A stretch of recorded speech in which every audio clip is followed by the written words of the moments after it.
What did you do as a child that you hid from your parents? My brother and I were straight A students, never caused problems, always followed rules, but we had this secret that lasted 4 years. When I was 11, I started noticing this homeless man who sat outside our grocery store every day. Same spot, same torn jacket, never asked for money, just sat there quietly. Most people walked past him like he was invisible, but something about him reminded me of my grandpa who died when I was little. One day after school, I bought him a sandwich with my lunch money. He looked up at me with these watery blue eyes and said, "Thank you, kiddo. What's your name?" I told him. He smiled and said, "I'm Frank. Nice to meet you." That started everything. Every day after school, my brother and I would stop by the store. We'd bring Frank leftover food from our lunches, sometimes a bottle of water. Never told our parents. They were always stressed about money, working double shifts. We figured they'd be mad we were wasting food. Frank started telling us stories about his life, how he used to be a teacher, had a wife and daughter once, lost them in a car accident 20 years ago, started drinking after that, lost his job, his house, everything. We'd sit with him for an hour every day, just talking. Frank was actually really smart, started helping us with our homework, better than any tutor we ever had. Math, science, history, guy knew everything. Our grades got even better. Parents were so proud. They kept asking what our secret was. We just said we were studying harder. This went on for 2 years. Frank became like our second grandfather. Then one winter, Frank got really sick, coughing all the time, barely eating. We started bringing him warmer clothes from our closets, old jackets our parents thought we donated to charity. Frank kept getting worse. We begged him to go to a hospital. He said he couldn't afford it, had no insurance, no ID, nothing. That's when we did something crazy. We started stealing money from our parents' wallets.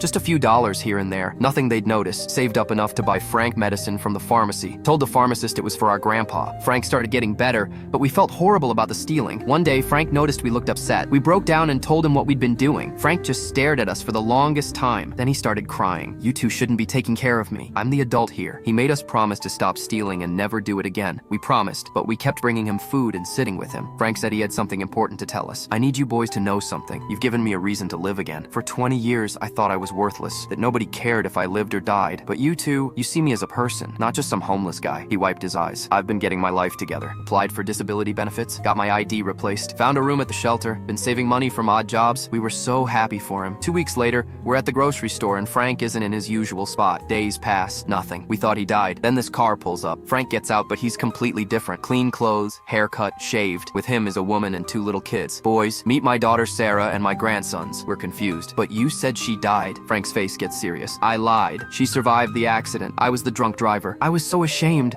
I let her think I died too. She's been looking for me for 20 years. Sarah starts crying, looking at us. "Because of you boys, I finally called her." Frank puts his hands on our shoulders. "Sarah, meet the 2 angels who brought me home."